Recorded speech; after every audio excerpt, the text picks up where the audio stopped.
Sponsored by Southeast Technocrafts Limited.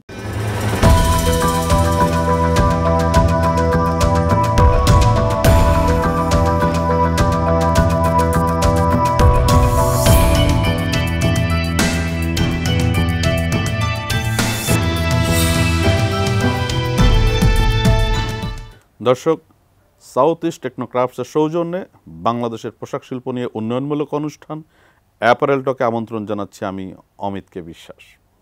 আজ আমাদের মাঝে অতিথি হিসেবে উপস্থিত আছেন বিকেএমই এর সদ্য নির্বাচিত সভাপতি জনাব মোহাম্মদ হাতেম স্যার। আপনাকে আমাদের স্টুডিওতে স্বাগতম।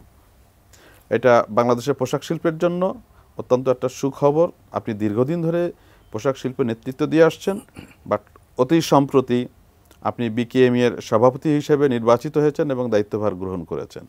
আপনাকে দর্শকদের পক্ষ থেকে এবং এটিএন নিউজের পক্ষ থেকে স্যার আবারও অভিবাদন। ধন্যবাদ আপনাদের সবাইকে। আমরা মূলত এই অনুষ্ঠানের মাধ্যমে বাংলাদেশের পোশাক শিল্পের সাম্প্রতিক সংকট, সম্ভাবনা, করণীয়, আমরা এই বিষয়গুলো নিয়ে আলোচনা করি। আজকে মূলত স্যার আমরা আলোচনা করতে চাই যে বিষয়টা নিয়ে, সেটা হচ্ছে গ্লোবালি আমরা কিন্তু নিটে দীর্ঘদিন ধরে নেতৃত্ব দিয়ে আসছি। প্রায় কথা শোনা যায় যে আমরা শুধু বেসিক প্রোডাকশন নিয়ে কাজ করি, বাট নিটে কিন্তু এখন বর্তমানে আমরা বেসিকে নাই, আমরা অনেক কমপ্লেক্স প্রোডাক্ট নিয়েও কাজ করছি। সো এই বিষয়টাও কিন্তু গ্লোবালি আমাদের একটু এক্সপোজারের দরকার আছে। সেই বিষয়ে স্যার আপনি কি কিছু বলবেন কিনা দর্শকদের উদ্দেশ্যে? আমরা দীর্ঘদিন যাবতই চেষ্টা করছি যে গতানুগতিক বেসিক প্রোডাক্ট থেকে বের হয়ে diversified product, high valued product এগুলিতে যাওয়ার জন্য। যদিও আপনারা জানেন যে বাংলাদেশের বিশেষ করে নিটওয়্যার সেক্টর কটন বেস যে কোনো প্রোডাক্টে খুব স্ট্রং, বাট ম্যানমেড ফাইবারে আমরা অনেকটাই দুর্বল এবং দুর্বলতার অন্যতম কারণ হচ্ছে আমাদের এটা র মেটেরিয়ালসের অভাব। তো আমরা সম্প্রতি গত 2-3 বছর যাবতই আমরা বলে আসছিলাম যে ম্যানমেড ফাইবারের র মেটেরিয়ালস আমদানির ক্ষেত্রে যে সমস্ত বাধাগুলি রয়েছে, অর্থাৎ সেখানে একটা কাস্টমস ডিউটি সিডি যেটাকে বলে, তারপরে ভ্যাট, এটি এগুলি রয়েছে, তো এগুলি প্রত্যাহার করার জন্য। তো এই বছর গত কয়েক বছর বলার পরে এই বছর এনবিআর সেখানে একটু নজর দিয়েছে এবং নজর দিয়ে সেখানে আমরা দেখলাম যে সেখানে এগুলি প্রত্যাহার করেছে। কিন্তু সম্প্রতি যখন আমরা এটা র মেটেরিয়ালস আনতে গেলাম, মানে পলিয়েস্টার সিনথেটিক স্টেপল ফাইবার, এটার যে এগুলি র মেটেরিয়ালসগুলি স্টেপল ফাইবার এগুলো আনার ক্ষেত্রে আমরা দেখলাম যে কাস্টমস ডিউটি এবং ভ্যাটটা প্রত্যাহার করে 5% ছিল, প্রত্যাহার হয়েছে। এখন হঠাৎ দেখি সেখানে একটা এটি, সেটার কথা কিছু বলা নেই, অর্থাৎ সেখানে 5% একটা অ্যাডভান্স ট্যাক্স রয়েছে। তো আমরা এনবিআরের সাথে কথা বললাম, কাস্টমসের সাথে কথা বললাম, তারা বললেন যেহেতু এটার ব্যাপারে কিছু বলা নেই এবং এটা প্রত্যাহার হয়েছে সেটাও বলা নেই, বাট এটা তাহলে থাকবে। কিন্তু মানে এখানে মানে মজার ব্যাপার হলো যে ওনারাও এটা সবাই বুঝেন, যদি সিডি কাস্টমস ডিউটি যেটা এটা যদি না থাকে, ভ্যাট যদি না থাকে, তাহলে ওনারা এটিটা কিসের উপর নেবেন, কেন নেবেন? রিলেভেন্টলি এইটাও থাকবে না, এটাই হলো স্বাভাবিক নিয়ম। কিন্তু সেখানে এখন কাস্টমস বলছে যেহেতু এটা প্রত্যাহারের কথা বলা হয়নি, তাহলে এটা আপনাদেরকে দিতে হবে। অর্থাৎ যেই জায়গাটাতে আমরা বারবার বলেছি যে আমরা অ্যাগ্রেসিভলি আমরা ম্যানমেড ফাইবারে যেতে চাই, কিন্তু এনবিআর এই সমস্ত বাধার কারণে আমরা সেই জায়গাটাকে অ্যাচিভ করতে পারিনি বা যেতে পারিনি। তো সর্বশেষ এটা গতকালকে আমি এনবিআরে কথা বলেছি, আমরা আবার বলবো এনবিআরকে যে আপনারা এটিটা কেন রাখলেন, এটাকে প্রত্যাহার করেন। একদম তাই, যে আমাদের মানে প্রতিযোগিতাশীল বিশ্বে আমাদের টিকে থাকতে গেলে তো এই জায়গাটাই আমার কম্পিটিটিভনেসটাকে আনতে হবে, না হলে আমি কিন্তু আন্তর্জাতিক বাজারে কম্পিটিশনে আমাদের টিকে থাকাটা আমাদের জন্য চ্যালেঞ্জ হবে নিশ্চিতভাবে। এই জায়গাগুলিতে দেখেন, আপনি বললেন যে আমি বিকেএমইর দায়িত্ব নিয়েছি, এই প্রসঙ্গে যদি একটু বলি, আজকে বিকেএমইর 1996 সালের 5ই ডিসেম্বর বিকেএমইর যাত্রা শুরু। সেদিন থেকেই, তার আগে থেকে আমি বিকেএমইর মানে ফরমেশনেই আমি জড়িত, কারণ আমার প্রতিষ্ঠানের মেম্বারশিপ নাম্বার 1 বিকেএমইর, মানে আমার প্রতিষ্ঠানের মেম্বারশিপ দিয়ে বিকেএমইর জন্ম হয়েছিল। অগ্রণী ব্যাংকে কোর্ট রোড শাখায় আমার প্রতিষ্ঠানের নাম মানে ইয়েটা দিয়েই বিকেএমইর একটা চাঁদাটা জমা। এই বিষয়টা কিন্তু আমি সহ দর্শক অনেকেরই হয়তো জানাচ্ছিল না। তো এরপরে এটা যখন আমরা শুরু করি তখন রিক্সা দিয়ে ঘন্টার পর ঘন্টা খুঁজে বের করেছি ফ্যাক্টরি কোথায় আছে, তাদেরকে মেম্বার করেছি। এইভাবে মেম্বার করে কিন্তু বিকেএমইর যাত্রা শুরু হয়েছিল। 1995 সালে সব কিছু কমপ্লিট করে যখন আমরা বাণিজ্য মন্ত্রণালয়ে জমা দিলাম, তৎকালীন সরকার এটাকে পারমিশন দেয়নি তখন। এরপরে 96 সালে যখন আওয়ামী লীগ সরকার আসলো, বাণিজ্যমন্ত্রী তোফায়েল ভাই যখন দায়িত্ব নিলেন, তখন সেখানে আমরা এটার রেজিস্ট্রেশনটা তখন পাই। মূলত বিজিএমইর বিরোধিতার কারণেই তখন আমাদের রেজিস্ট্রেশনটা আটকে ছিল। এরপরে আমরা এইভাবে আমরা দীর্ঘদিন চলছিলাম। মঞ্জুরুল হক আমাদের প্রথম প্রতিষ্ঠাকালীন সভাপতি ছিলেন, যদিও মূলত এটার মূল উদ্যোক্তা ছিলেন এনআর গ্রুপের ম্যানেজিং ডিরেক্টর মোখলেসুর রহমান। উনি শেষ দিন যেদিন আমরা কমিটি করব, উনি ওই দিন প্রেসিডেন্ট হইতে অস্বীকার করেন। তখন মঞ্জু ভাইকে প্রেসিডেন্ট করা হয়। মঞ্জু ভাই 2004 সাল পর্যন্ত, 20 এপ্রিল 2004 সাল পর্যন্ত প্রেসিডেন্ট ছিলেন, এবং আমি ওনার সাথে ওই শুরু থেকে প্রথম ডাইরেক্টর ছিলাম 6 বছর, এরপরে শেষ 2 বছর ছিলাম ভাইস প্রেসিডেন্ট 2002 থেকে 4 পর্যন্ত। এরপরে ফজলুল হক প্রেসিডেন্ট হলেন, আমার বন্ধু ফজলুল হক, আমরা স্কুল ফ্রেন্ড। তো তাকে মূলত আমি বিকেএমইতে নিয়ে আসলাম, এনে এরপরে তাকে প্রেসিডেন্টের দায়িত্ব দেওয়া হলো। 2010 সাল পর্যন্ত ফজলুল হক প্রেসিডেন্ট ছিলেন। এরপরে একেএম সেলিম ওসমান প্রেসিডেন্ট হলেন। 2000 এই সর্বশেষ তিনি 25শে আগস্ট তিনি পদত্যাগ করলেন। দীর্ঘ প্রায় 14 বছরের উপরে, প্রায় 15 বছর তিনি দায়িত্ব পালন করলেন। এরপরে সেখানে আমি দায়িত্ব নিলাম। অনেক দিনের প্রতীক্ষিত জায়গাটা, বাট আমরা যেটা জানি এবং ইন্ডাস্ট্রি সবাই জানে যে দীর্ঘদিন আমি কাজ করেছি। আপনি নির্বাহী সভাপতি হিসেবে থেকে আপনি কিন্তু সমস্ত কাজগুলো আপনি করেছেন। যে জিনিসটা খুবই মানে আমরা না বললেই নয়, সেটা হচ্ছে যে আপনি একজন ব্যবসায়ী নেতা হিসেবে নয়, আপনি কিন্তু এমপ্লয়ীদের কাছে, এই সেক্টরে যারা চাকরি করে তাদের কাছে আপনি খুবই জনপ্রিয় এবং মানে আসার একটা জায়গা। তো এখন যেহেতু বিকেএমই এর সভাপতি হিসেবে আপনি এসেছেন, সো প্রত্যেকের প্রত্যাশার জায়গাটা কিন্তু আরো অনেক গুণ বেড়ে গিয়েছে এখানে। তো প্রতিষ্ঠানের জন্য, ইন্ডাস্ট্রির জন্য এবং ইন্ডাস্ট্রিতে যারা কাজ করে এমপ্লয়ের জন্য আপনার পরিকল্পনা কি আছে, এই বিষয়টা নিয়ে আমরা আলোচনা করব ছোট্ট একটা বিজ্ঞাপন বিরতি নিয়েই।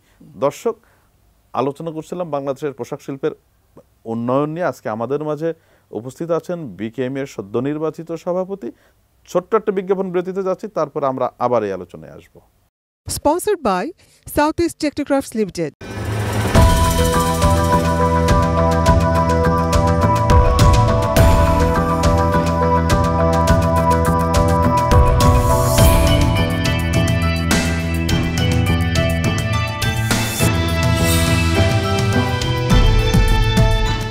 দর্শক, এতক্ষণ সাথে থাকার জন্য ধন্যবাদ। যে বিষয়টা জানতে চেয়েছিলাম, আমি এই প্রসঙ্গে আরেকটু একটু কৃতজ্ঞতা প্রকাশ করা দরকার। এই দীর্ঘদিন যারা আমার সাথে ছিলেন, আমার পাশে ছিলেন, বিশেষ করে আমার যাত্রাটা শুরু হয়েছিল বিজিএমইর মাধ্যমে। তখন বিজিএমইর নেতৃত্বে ছিলেন রেদওয়ান ভাই, তারপরে কুদ্দুস ভাই। তো ওনাদের সাথে ওই সময় থেকে আমি সম্পৃক্ত বা কাজ করেছি। তো এই বিজিএমই এবং বিকেএমইর এই চলার পথে দীর্ঘ প্রায় 30 বছর, এই 30 বছর যারা আমার সাথে সহযোগিতা করেছেন, বিকেএমইর প্রাক্তন বোর্ড মেম্বাররা, বিকেএমইর সাবেক 3 সভাপতি, বিশেষ করে মঞ্জুরুল হক, ফজলুল হক এবং সেলিম ওসমান, তারা প্রত্যেকেই আমার এই চলার পথে আমাকে নানাভাবে সহযোগিতা করেছেন। তাদের প্রতি কৃতজ্ঞতা। বিকেএমইর বিগত দিনের বোর্ড মেম্বারদের প্রতি কৃতজ্ঞতা। বিকেএমইর সদস্য, বিজিএমইর সদস্য, সবার প্রতি আমার কৃতজ্ঞতা। কারণ বিজিএমইর মেম্বাররাও সবাই আমাকে বিভিন্ন সময় বিভিন্নভাবে, আমি যেমন তাদের পাশে দাঁড়িয়েছি, তারাও আমার পাশে দাঁড়িয়েছিলেন। সেই জন্য সবার প্রতি কৃতজ্ঞ। এবার আসি যে আমি কি করতে, আমার যে উদ্দেশ্য, প্রথমেই আমি যেটা টার্গেট আমি নিয়ে এগিয়ে যাওয়ার চেষ্টা করছি, সেটা হলো ডক্টর মোহাম্মদ ইউনূসের মতো একজন আন্তর্জাতিক খ্যাতিসম্পন্ন একজন ব্যক্তিত্ব, এবং যিনি সকলের কাছে সমানভাবে সমাদৃত, অত্যন্ত জনপ্রিয় ব্যক্তি। ডক্টর মোহাম্মদ ইউনূস নিজেই একটা ব্র্যান্ড, সারা বিশ্বে একটা প্রতিষ্ঠান, ইটসেলফ ইজ এ ব্র্যান্ড। তো ওনার এই ব্র্যান্ড ইমেজটাকে কাজে লাগিয়ে বাংলাদেশের পোশাক শিল্পের সহ রপ্তানি খাতের যে আন্তর্জাতিক বাজারে যে প্রতিবন্ধকতাগুলি রয়েছে, যেমন ধরেন আমেরিকাতে আমরা কখনোই জিএসপি সুবিধা পোশাক শিল্পে পাইনি, তো এই ওখানে জিএসপি সুবিধা নেওয়ার কোনো সুযোগ করা যায় কিনা, ডিউটি ফ্রি অ্যাক্সেস নেওয়া যায় কিনা, ইউর সাথে কোথাও কোনো আরও কিছু সুযোগ সুবিধা নেওয়া যায় কিনা, এইগুলি যেমন ওনার মাধ্যমে আমরা কাজ করতে পারি সেইটা নিয়ে আমরা চিন্তা করছি। রিসেন্টলি আমরা যখন উনি দায়িত্ব নেওয়ার পরে, প্রধান উপদেষ্টা হিসেবে দায়িত্ব নেওয়ার পরে আমরা ওনার সাথে দেখা করেছিলাম। সেদিন তিনি অত্যন্ত গুরুত্বপূর্ণ একটা বিষয় বলেছেন যে তিনি চান যে ওয়ার্ল্ডের বড় বড় ব্র্যান্ড এবং বায়ারদেরকে বাংলাদেশে ইনভাইট করতে চান। প্রয়োজনে ওনার দপ্তর থেকে সরকারিভাবে ইনভাইট করবে, আমরা বিকেএমই বিজেএমই হয়তো এটাকে অর্গানাইজ করব। সেখানে তিনি তাদের সাথে বসবেন, কথা বলবেন। অর্থাৎ আপনি জিনিসটা ভাবেন যে ডক্টর ইউনূসকে সারা বিশ্বের বিভিন্ন, যেমন রিসেন্টলি মানে এখানে দায়িত্ব নেওয়ার আগেই প্যারিস অলিম্পিকে ওনাকে বিশেষ সম্মানের সাথে তাকে একটা অতিথি করে নিয়ে যাওয়া হয়েছিল। তো সেই রকম একজন ব্যক্তি যখন ওয়ার্ল্ডের বড় বড় ব্র্যান্ড বায়ারদেরকে দাওয়াত দিয়ে কথা বলবেন, তো স্বাভাবিকভাবেই তাদের মধ্যে যে কনফিডেন্স লেভেলটা অনেক গুণ বেড়ে যাবে, যেটা আমাদের ব্যবসা বাণিজ্য প্রসারের জন্য অত্যন্ত উপযোগী একটা ভূমিকা পালন করবে। তো আমরা খুব উৎফুল্ল যে আমরা এই কাজটা যদি করতে পারি খুব সহসা, তাহলে সেই জায়গায় আমরা এগিয়ে যাব এবং আমরা এগিয়ে যাব নেগোসিয়েশনও ওনার মাধ্যমে অনেক কিছুই অ্যাচিভ করতে পারবো। তো আন্তর্জাতিক পর্যায়ে এইটার পরে যেই কাজটা আমাদের সবচেয়ে বেশি চ্যালেঞ্জেবল, সেটা হচ্ছে আমাদের দেশীয় পর্যায়ে যে আমাদের এখানে জ্বালানি সংকট, বিদ্যুৎ সংকট, গ্যাস এবং বিদ্যুতের সংকট চরমে। এই জায়গাটাকে কিভাবে অ্যাড্রেস করা যায়, এই সমাধানের দিকে এগিয়ে নিয়ে যাওয়া যায়। দ্বিতীয়ত হচ্ছে যে ব্যাংকিং সেক্টরে যে অরাজকতা এবং যে রকম অসহযোগিতা, এই বিশেষ করে গত শেষ 2 বছরে এসে যে পরিস্থিতি দাঁড়িয়েছে, আমাদের পক্ষে ব্যবসা করা খুব কঠিন হয়ে দাঁড়িয়েছে।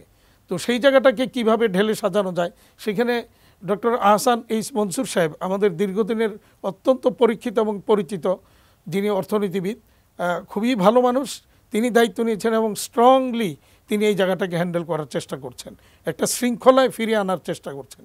এই জায়গাটাকে শৃঙ্খলের মধ্যে যদি আনা যায় এবং পাচারকৃত অর্থ যদি ফেরত আনা যায়, তাহলে অন্তত ব্যাংকিং সেক্টরে যে অরাজকতা, যে ইনডিসিপ্লিন ছিল, এটাকে কিছুটা হলো ডিসিপ্লিনে আনা যাবে। তৃতীয়ত আমাদের, আপনি জানেন যে আমদানি রপ্তানির আমরা প্রায়, আমি বিগত দিনগুলিতে বলেছি, গত 2 বছর যাবতই আমি কন্টিনিউয়াস বলেছি যে আমদানি রপ্তানির প্রধান বাধা কোনটা, সেটা বলেছি এনবিআর, কাস্টমস, ভ্যাট এবং ট্যাক্স। 3টা ডিপার্টমেন্টেই নানাভাবে আমাদের আমদানি রপ্তানিকে বাধাগ্রস্ত করেছে বিগত দিনগুলিতে, এবং চরম অসহযোগিতা, চরম বাধা, মানে মানসিকতাই, মানে একটা নস্টালজিয়ার, মানে কি বলবো এটাকে, যে তাদের মানসিকতাটাই হচ্ছে এরকম, কিভাবে এটাকে বাধাগ্রস্ত করা যায়।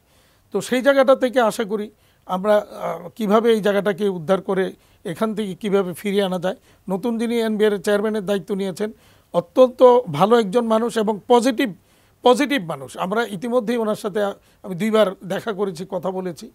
তো উনিও খুব এই ব্যাপারে উদ্যোগ নিচ্ছেন এবং এনবিআর মেম্বার যারা, তাদের সাথে আমাদের কথা হয়েছে, তারাও এই ব্যাপারে সচেষ্ট।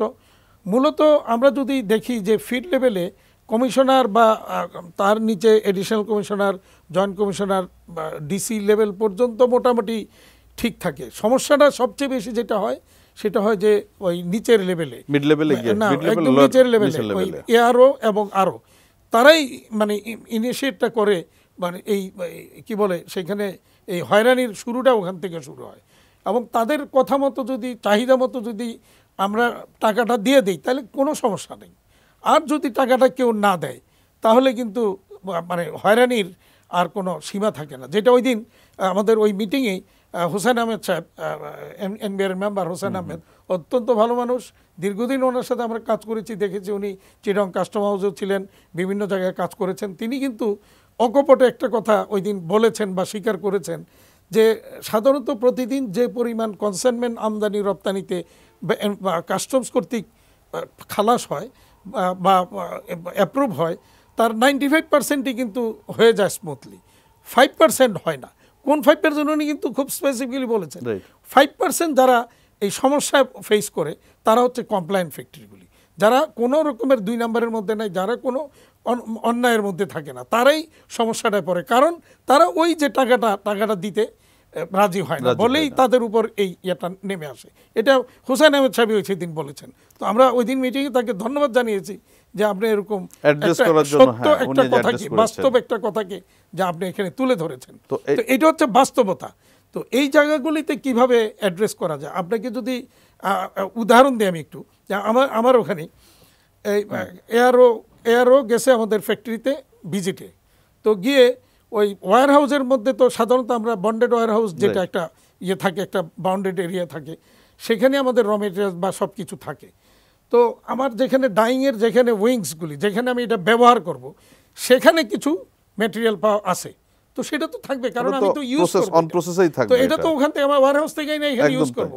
কত বড় খারাপ এরা দেখেন, সে লেখছে রিপোর্টের মধ্যে যে অসৎ উদ্দেশ্যে ওয়্যার হাউস থেকে এই পরিমাণ মালামাল এনে এখানে রাখা হয়েছে এগুলি বাজারে বিক্রি করার জন্য। মানে এই হচ্ছে তাদের এই জায়গায় কি তাদের একটু অজ্ঞতাও কি এই জায়গায় দায়ী? না, এটা ইচ্ছাকৃতভাবে, মানে সেখানে হয়তো তার চাহিদা মতো যে টাকাটা পাওয়ার কথা ছিল সেটা পায় নাই, না পাওয়ার কারণে সেখানে এতটুকু ঢুকেই দেওয়া হয়েছে। জাস্ট একটা অসৎ উদ্দেশ্যে ওয়্যার হাউস থেকে এনে এখানে এই মেশিনের পাশে এটাকে এই মানে ইয়ের মধ্যে ডাইংয়ের ইয়েতে রাখা হয়েছে, শেডের মধ্যে। তো আমি তো কাজটা তো করবো ডাইং শেডের মধ্যে, একদম তাই। তো আমি এটা কোথায় রাখবো? এটা তো অন প্রসেসে থাকবে, এটা সব সময়। তো এই হচ্ছে তাদের মানসিকতা। এটা খুব ভালো কথা যে আপনি যে তিনটা বিষয় অ্যাড্রেস করেছেন, বিশেষ করে আমাদের মাননীয় প্রধান উপদেষ্টা আন্তর্জাতিক খ্যাতিসম্পন্ন একজন ব্যক্তিত্ব, এবং তার যে ব্যক্তিগত ইমেজটাকে কাজে লাগিয়ে আমাদের ইন্ডাস্ট্রি খুব স্বাভাবিকভাবেই গ্লোবাল মার্কেটে আমাদের আরেক ধাপ আগায় নিয়ে যাওয়ার সুযোগ আছে। এবং আপনার মতো দক্ষ নেতৃত্ব বিকেএমইতে এসছেন, এবং এটা আমরাও বিশ্বাস করি যে আমরা অবশ্যই আরেকটা ধাপ আগাবো। খুব আরেকটা বিষয় আমি খুব আগ্রহ জানার, যে বিষয়ে আমি বলেছিলাম যে আপনি যতটা না আপনি ব্যবসায়ী নেতা, তার থেকে বেশি কিন্তু আপনি এই প্রফেশনালসদের একদম অন্তরের মানুষ। আপনি প্রফেশনালসদের অনেক রকমের দুঃখগাথা আছে, বিভিন্ন প্রোগ্রামেও আপনার সাথে শেয়ার করেছে।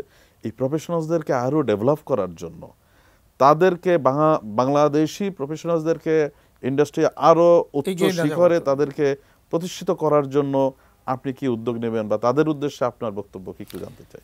প্রফেশনালদের ব্যাপারে আমরা দেখেন, আমরা যদি আমাদের সেক্টরের যারা বিশেষজ্ঞ, যারা বিশেষ করে টেক্সটাইল ইঞ্জিনিয়ার, একসময় দেখেন যে বাংলাদেশে আমরা টেক্সটাইল ইঞ্জিনিয়ার একটা গার্মেন্টসে নিব, এটা কখনো চিন্তা করি নাই। কিন্তু এখন একজন টেক্সটাইল ইঞ্জিনিয়ার ছাড়া আমার গার্মেন্টস চলবে, এটা এখন আর চিন্তা করতে পারি না। এবং একসময় বিদেশি ইন্ডিয়ান বলেন বা মোস্টলি শ্রীলঙ্কান অনেকেই ছিল, তো তারা কিছু কিছু জায়গায় খুব এক্সপার্ট, তাদের এক্সপার্টিসগুলি আমরা কাজে লাগিয়ে আমাদের লোকজনকে গড়ে তুলেছি। কিন্তু ইতিমধ্যে কিন্তু এখন আপনি যদি দেখেন, আমরা অনেক সময় শুনি যে এত লক্ষ ইন্ডিয়ান এবং শ্রীলঙ্কান লোক বাংলাদেশে এই টেক্সটাইল সেক্টরে কাজ করে, এখন অনেক অনেক বড় বড় ফিগার শুনি। এখন যদি আপনি দেখেন ওই পরিমাণ নাই কিন্তু, কারণ আমাদের লোকজন ইতিমধ্যেই কিন্তু গড়ে উঠেছে। এবং টেক্সটাইল ইঞ্জিনিয়ারিং থেকে যারা পাশ করে আসতেছে তারা কিন্তু এখন মোটামুটি ভালো ভূমিকা আমাদের এখানে রাখছে। তো আমরা চাই যে তাদেরকে যুগোপযোগী হিসেবে করে গড়ে তুলতে। বিশেষ করে আমি এই কথাটা অনেকবার বলেছি, টেক্সটাইল ইঞ্জিনিয়ারিং ইউনিভার্সিটি যেটা, সেখানেও আমি বিভিন্ন প্রোগ্রামে কথাগুলি বলেছি যে তাদের ইউনিভার্সিটিতে যেন ওয়ার্ল্ডের লেটেস্ট টেকনোলজি কি আছে সেইগুলি যেন সেখানে রাখা হয়, যাতে ছাত্রছাত্রীরা সেটাকে দেখে শিখতে পারে। এবং আরেকটা জিনিস যেটা আমরা দেখি, আপনার ইটমা, ইন্টারন্যাশনাল টেক্সটাইল মেশিনারিজ অ্যাসোসিয়েশনের যে ফেয়ারগুলি হয়, সেই ফেয়ারগুলির মধ্যে ওয়ার্ল্ডের সর্বশেষ টেকনোলজিগুলি সবসময় প্রদর্শিত হয়। যেমন গত লাস্ট ইটমাতে আমি মিউনিখে লাস্ট ইটমাতে আমিও গিয়েছিলাম, সেখানে বাংলাদেশের 4 শতাধিক গার্মেন্টসের লোক, মালিক এবং বিভিন্ন লেভেলের লোকজন সেখানে অংশ নিয়েছিল দেখার জন্য। তো এইগুলিতে যদি পার্টিসিপেট করে তাহলে ওয়ার্ল্ডের লেটেস্ট টেকনোলজি সম্পর্কে একদম তাই। তো সেই জায়গায় আশা করি যে বিকেএমইও এরকম কোনো একটা অ্যানাউন্স হয়তো দিতে পারে যে যোগ্যতার ভিত্তিতে অথবা রেশিওর ভিত্তিতে কিছু প্রফেশনালস হয়তো আমরা হয়তো সেখানে পেতে পারি, এই অর্গানাইজেশন হতে পারে। এটা খুবই একটা আইটিটি আছে, টেক্সটাইল ইঞ্জিনিয়ারিং অ্যাসোসিয়েশন আছে, তারাও সেটা উদ্যোগ নিতে পারে আর কি। হ্যাঁ, এটা খুবই ভালো একটা আশার কথা। ইভেন যেহেতু আপনি এখন সরকারের সাথেও আপনার অনেক বিষয় নিয়েই কথা হয়, তো আমাদের প্রফেশনালস তৈরি করাটাও কিন্তু আমাদের জন্য খুব গুরুত্বপূর্ণ। আরেকটা জায়গা রয়েছে প্রফেশনালদের, যেটা আমাদের মার্চেন্ডাইজিং ডিপার্টমেন্ট, এটাও খুব অত্যন্ত গুরুত্বপূর্ণ। একদম তাই। এই জায়গাটাতেও আমরা আমাদের লোকদেরকে ট্রেনিং দিয়ে সেইখানে গড়ে তোলা, পাশাপাশি কমার্শিয়াল ডিপার্টমেন্ট, ফ্যাশন ডিজাইনিং আছে, ফ্যাশন ডিজাইনিং সবগুলো জায়গায় আমাদের দেখেন। যদি এই মুহূর্তে আমাদের কয়েকটা প্রতিষ্ঠান ছাড়া, 2-4টা প্রতিষ্ঠান ছাড়া ফ্যাশন ডিজাইনিং এটা কিন্তু নাই। তো এইটা আমাদের হওয়া হওয়ার দরকার দরকার। খুব জরুরি। আমরা খুব ভালো লাগছিল আপনার সাথে আলোচনা করে। সময় স্বল্পতার কারণে আলোচনাটা দীর্ঘায়িত করতে পারছি না। আবারও আপনাকে আমরা অভিবাদন জানাই। শেষ করার আগে আমি একটা কথা শুধু বলি, হ্যাঁ। আমি বিনীত অনুরোধ করব এই বাংলাদেশের রপ্তানি খাতের সাথে, বিশেষ করে পোশাক শিল্পের সাথে সরকারি এবং বেসরকারি যারা জড়িত রয়েছেন তাদেরকে বিনীত অনুরোধ করব আপনারা মানসিকতাটা একটু চেঞ্জ করে মানে পজিটিভ ওয়েতে আপনারা একটু সহযোগিতার হাত বাড়ান। দেখবেন এই ডক্টর মোহাম্মদ ইউনূস যত দায়িত্বে থাকলে আমরা এই জায়গাটা থেকে অনেক দূর এগিয়ে নিয়ে যেতে পারবো। আপনাদের সকলের সহযোগিতা আমরা প্রত্যাশা করি।